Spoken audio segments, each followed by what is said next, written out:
Ever wonder why some people seem to attract success effortlessly while others stay stuck, no matter how hard they try?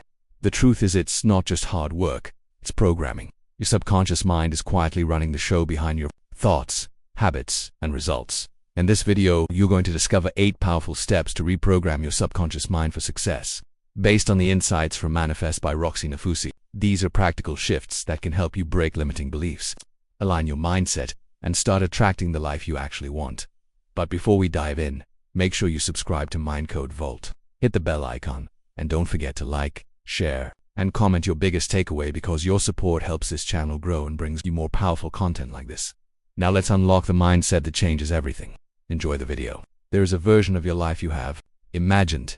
You have seen it in flashes, maybe in the quiet moments before sleep, or in that strange stillness between waking and rising when the world hasn't fully pressed its weight onto you yet. In that space, you are someone different.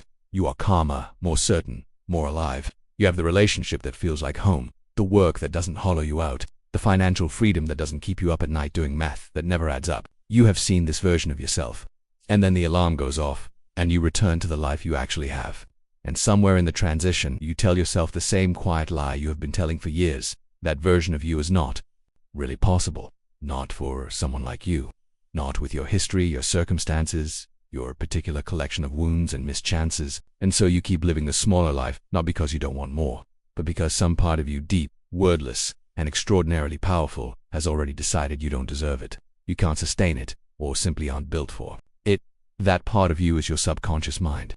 And here's what most people never understand. It is not your enemy. It is not broken. It is doing exactly what it was designed to do. It is running the program it was given. The tragedy is not that your subconscious is working against you. The tragedy is that most people spend their entire lives never realizing they can rewrite the program entirely. Roxie Nafousi wrote, "Manifest not as a collection of spiritual platitudes or wishful thinking wrapped in pretty language." She wrote it from the wreckage of her own life, a life defined by addiction, crippling self-worth, toxic relationships, and the particular despair of someone who knew they were capable of more and couldn't understand why more kept refusing to arrive. What she discovered, through research, practiced, and the kind of hard-won personal transformation that can't be faked, was a framework of 8 steps that didn't just change what she thought about herself, they changed what her subconscious mind believed was true. And when the subconscious changes its beliefs, everything that follows in the external world changes with it. That is not mysticism. That is neuroscience. That is behavioral psychology. That is the mechanism behind every genuine transformation you have ever witnessed in another person, and secretly wondered why it seems so effortless for them, and so impossible for you. Today, we are going to walk through those 8 steps together, not as a checklist, not as an academic exercise, but as a living conversation about what it actually takes to reprogram the deepest operating system you possess and align it with the life you know, somewhere beneath all the noise and doubt, you were meant to live. Let's begin with the foundation, and the step most people fundamentally misunderstand. The first step is to be clear about what you want. This sounds almost offensively simple. Of course you know what you want. You want more money, you want a better relationship, you want to feel less anxious, less exhausted, more free. But Nafousi is not talking about the vague, generalized wanting that most of us float through life with. She is talking about something far more precise and far more psychologically demanding. She is talking about clarity so specific that it forces your subconscious to create a detailed internal representation, a mental model of the exact that life you are claiming. Here is why this matters at the neurological level. Your brain has a system called the reticular activating system, a cluster of neurons in your brainstem that acts as a filter for the approximately 11 million pieces of information your senses are processing every second. Because you cannot consciously attend to all of that, your RAS selects what is relevant based on what you have told it to look for. When you are vague about what you want, your RAS has nothing specific to prioritize. It filters for whatever your most dominant subconscious beliefs are, and for most people, those beliefs center on lack, limitation, and threat. The moment you get specific, when you stop saying "I want more money" and start saying "I want a business that generates $40,000 a month in recurring revenue, doing work I find meaningful, with clients who respect my time," you give your RAS a target. It begins to surface opportunities, connections, and information that were always present in your environment but previously invisible to you, because your internal filter had no reason to flag them. Consider someone trying to build a freelance career in the AI economy, one of the most fertile landscapes for income and independence that has existed in modern history. The person who says "I want to make money online" is going to spin in circles because that desire has no shape.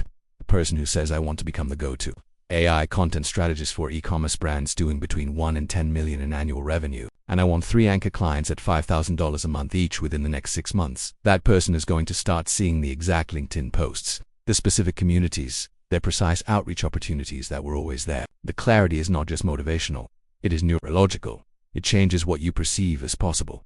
The second step is to remove fear and doubt. And this is where Nafousi goes somewhere that most manifestation content doesn't have the courage to go. She doesn't tell you to simply push the fear away, to think positive, to fake it until you make it. She tells you something harder and more honest, that your fear and your doubt are not random. They are messages from your subconscious mind about what it believes is true about you and the world. And the only way to remove them is to first understand what they are protecting. Fear of success is perhaps the most pervasive and least discussed psychological barrier, and it masquerades as procrastination, as perfectionism, as chronic busyness that never quite produces results. What it actually is, at the subconscious level, is a protection mechanism. If you succeed, you might lose the relationships you currently have. If you earn more money, you might outgrow the social group that currently provides your sense of belonging. If you step into the version of yourself you have imagined, you will no longer have the excuse of potential, the comfortable idea that you could have been great if only you had tried. These are not rational fears.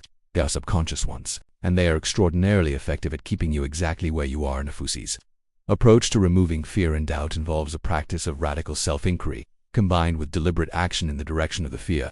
Not reckless action, not performing bravery for an audience, but the small, consistent, daily act of doing the thing that frightens you before the fear has time to build its case. A freelancer who fears rejection doesn't send one massive proposal and wait. They send 20 small ones and learn that rejection is survivable, unremarkable, and ultimately irrelevant to the outcome.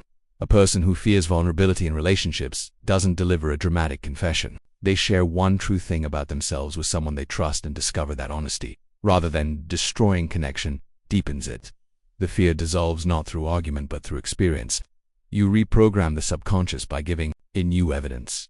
The third step is to align your behavior. This is where manifestation moves from the realm of wishing into the realm of becoming. Nafousi is uncompromising here. You cannot think your way into a new life while behaving your way into the old one.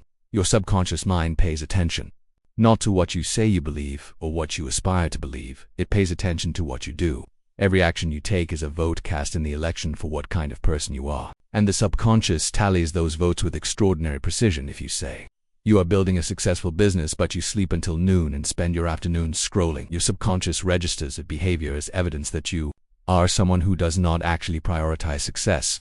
If you say you want a loving, healthy relationship but you keep choosing partners who are emotionally unavailable, your subconscious registers that pattern as evidence that unavailability is what you believe you deserve. The behavior is the belief made visible.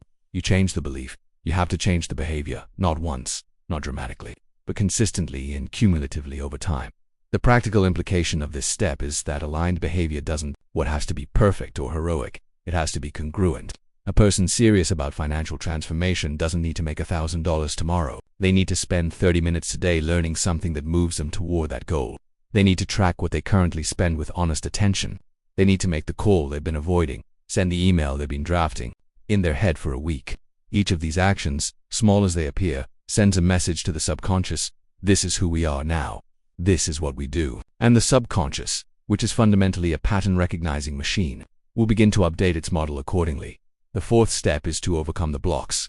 And this step requires a degree of psychological courage that most self-help content is too polite to demand. Nafousi identifies 3 primary blocks that prevent manifestation: self-sabotage, limiting beliefs, and the stories we inherited rather than chose. Every person walking this earth is carrying a story about money, about love, about their own worthiness, that was handed to them in childhood before they had the cognitive capacity to evaluate whether it was true.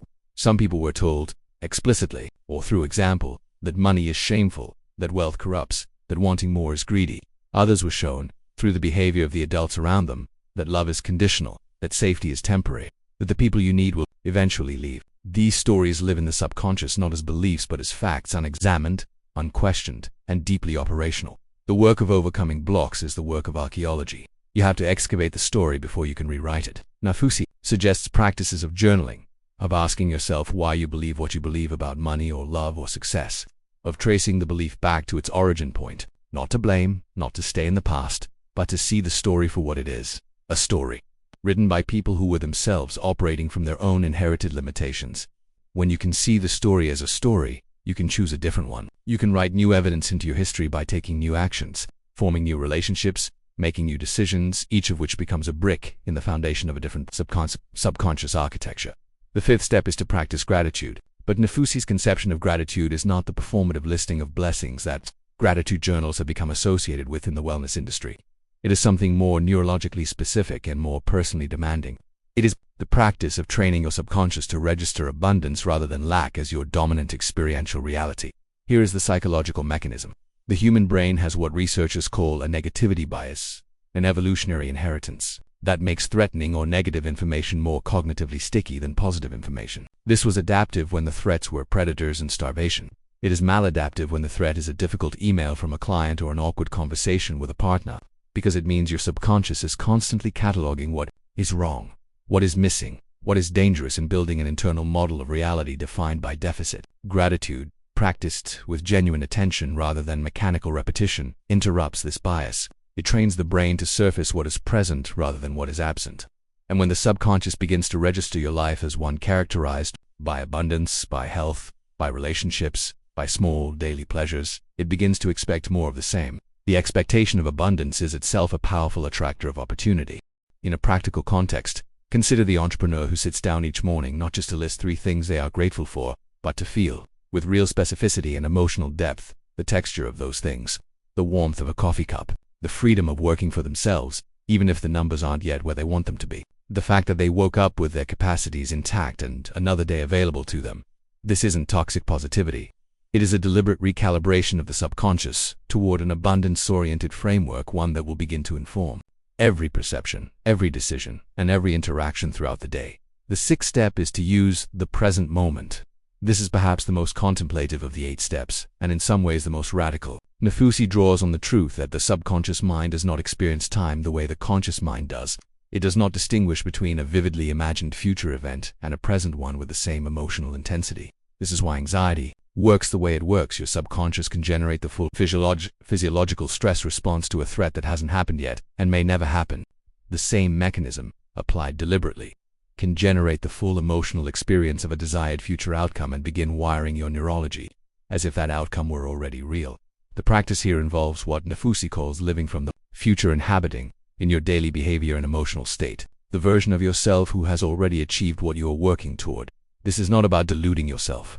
It is about closing the psychological gap between who you are and who you are becoming. A person who's becoming financially abundant begins to make decisions as that person would. They don't make decisions from scarcity and then hope for abundance to arrive. They make decisions from the emotional frequency of abundance and watch their external circumstances begin to rearrange themselves to match. This is behavioral psychology, and it is powerful.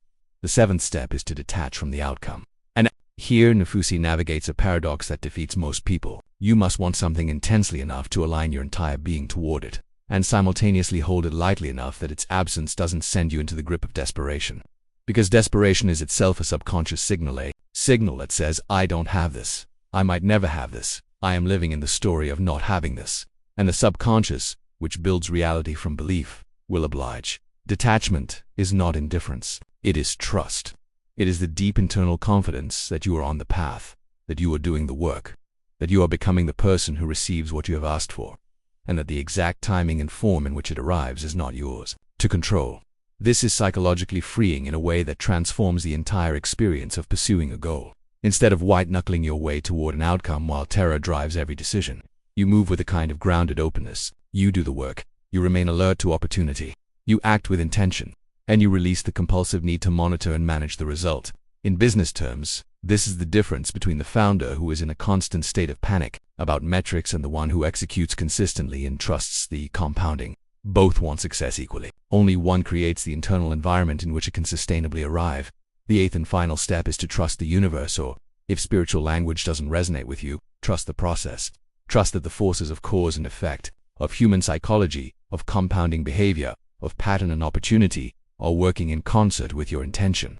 Nafousi is clear that this step is not passive. It does not mean surrendering effort. It means surrendering the illusion of total control, which is one of the most exhausting and least productive illusions the human mind maintains. Here is what trust looks like in practical terms. It means that when things don't go as planned, and they won't, not always, not on the schedule, your anxiety prefers you don't interpret that as evidence that you were wrong to want what you want or wrong to believe you could have it. You interpret it as information, as redirecting, as the process doing what processes do, which is unfold non-linearly toward outcomes that are often better than the ones you originally specified.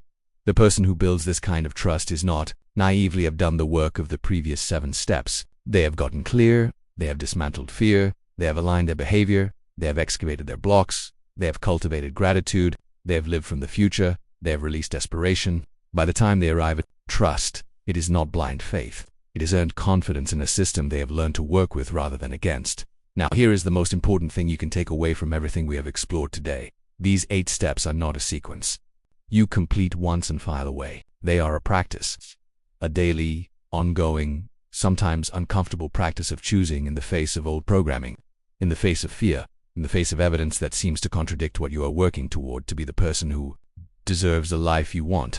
Because that is ultimately what subconscious reprogramming is. It is not magic. It is not wishful thinking. It is the sustained, deliberate act of teaching the deepest part of yourself a different truth about who you are and what is available to you. The cost of not doing this work is not merely a smaller house or a less impressive career.